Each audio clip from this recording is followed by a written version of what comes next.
কেইদিনমানৰ পৰা আপোনালোকে শুনিছে যে আমি ঝুমুৰৰ ওপৰত গুৱাহাটীত এটা আকৰ্ষণীয় অনুষ্ঠান আমি আৰম্ভ কৰিব খুজিছোঁ। অসমৰ সংস্কৃতি বিশ্বৰ দৰবাৰত আমি লৈ যাব লাগিব। যোৱাবাৰ আমি বিহুক বিশ্বৰ দৰবাৰত লৈ গৈছিলোঁ। মানুহৰ মনত উৎসাহ উদ্দীপনাৰে ভৰি পৰিছিল। এইবাৰ আমি 8খন চাহ বাগিচাৰ পৰা 100 গৰাকীকৈ আমি ঝুমুৰ শিল্পীক গুৱাহাটীত মাতিম।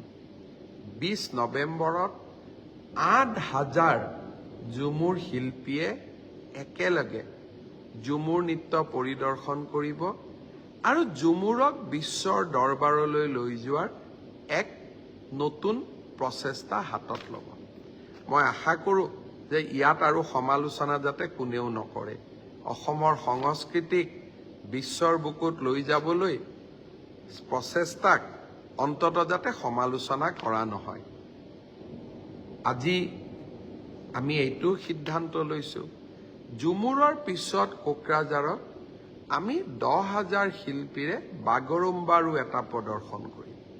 কাৰণ অসমৰ ছফ্ট পাৱাৰ, বহুত ৰাজ্যৰ হাৰ্ড পাৱাৰ আছে, যে আমাৰ ইণ্ডাষ্ট্ৰী আছে, ৰিফাইনেৰী আছে, কয়লা আছে, আমাৰ বহুত ডাঙৰ ডাঙৰ উদ্যোগ আছে। কিন্তু মানৱ সম্পদ, বিশেষকৈ সংস্কৃতি আৰু ক্ৰীড়াক ছফ্ট পাৱাৰ বুলি আমি ধৰিব পাৰোঁ। আৰু এই ছফ্ট পাৱাৰ যদি এখন ৰাজ্যত থাকে, সেই ৰাজ্যখনেও অৰ্থনৈতিকভাৱে উন্নতি কৰিব পাৰে। কাৰণ ছফ্ট পাৱাৰে পৰ্যটকক আকৰ্ষণ কৰে। ঝুমুৰ বাগৰুম্বাই অসমৰ সাংস্কৃতিক জগতখনক বিশ্বৰ মানচিত্ৰত আকৌ এবাৰ লৈ যাব।